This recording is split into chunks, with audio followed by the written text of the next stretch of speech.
गलतियां हुई हैं, हिंदुओं से बहुत बड़ी बड़ी गलतियां हुई हैं। उन गलतियों से हमें सुधार करने की जरूरत है, नहीं तो हम सब धीरे धीरे खत्म हो जाएंगे। एक बहुत बड़ी गलती इतिहास में हुई है। इंदिरा गांधी की हत्या हुई 84 में। हत्यारा कौन था आपको पता है? हत्यारा सिख था।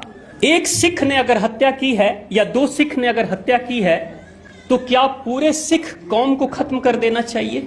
ऐसा होता है क्या? मैं आपसे पूछता हूं, ऐसा होना चाहिए क्या? ये कोई न्याय कहता है क्या?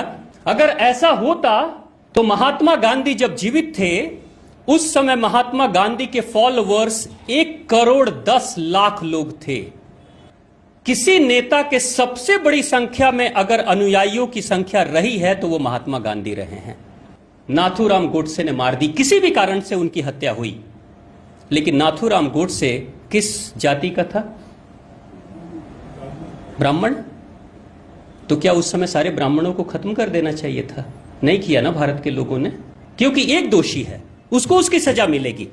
लेकिन यहां सिख जब दो सिख मारते हैं तो सारे सिख को चुन चुन के उनके दुकानों को लूटा गया, उनके घर को लूटा गया, उनकी हत्या की गई। मैं उस समय छोटा बच्चा था, मैंने भी देखा कि हिंदू लूट रहे थे दुकानों को। और ये सिख कौन है?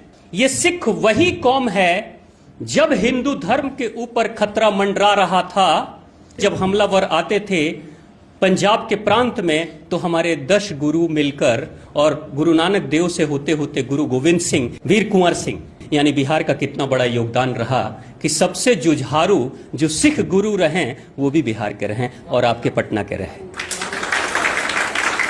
इतना बड़ा योगदान। वो सिख गुरु किसकी रक्षा के लिए कर रहे थे? सब कुछ हमारे पूर्वजों की रक्षा के लिए अपना बलिदान दे रहे थे। वीर कुंवर सिंह 80 साल की उम्र में हाथ में गोली लगती है और कैसी मिट्टी के गुरु बने होंगे, कैसा बिहारी रहा होगा कि तलवार से अपने हाथ को काट देता है और फिर भी लड़ाई लड़ते रहता है। कैसा रहा होगा वो योद्धा। वैसे गुरु, जिस बिहारी गुरु ने सिखों को इतना शक्तिशाली बनाया, 1970, 75, 80 तक हर परिवार से, हिंदू परिवार से एक नौजवान लड़का सिख बनता था। अगर 4 बेटे होंगे तो एक सिख बन जाएगा गुरुजी।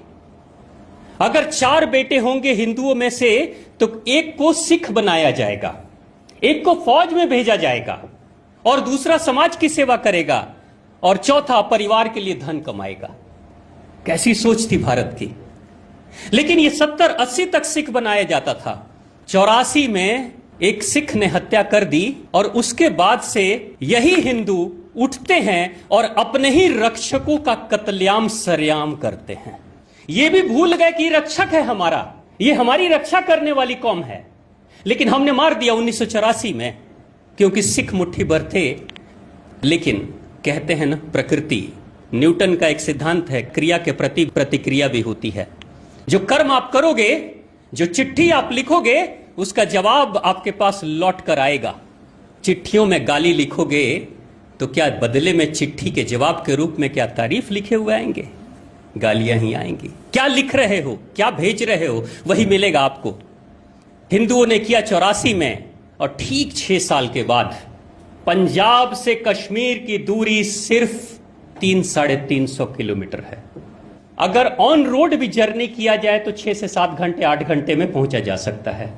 अनाउंसमेंट कराया गया कश्मीर में मस्जिदों से कि हिंदुओं, या तो तुम इस्लाम स्वीकार कर लो और नहीं तो मरने के लिए तैयार रहो, या कश्मीर छोड़कर भाग जाओ, अपना घर, अपनी बेटी, अपनी बहू को छोड़कर जाओ।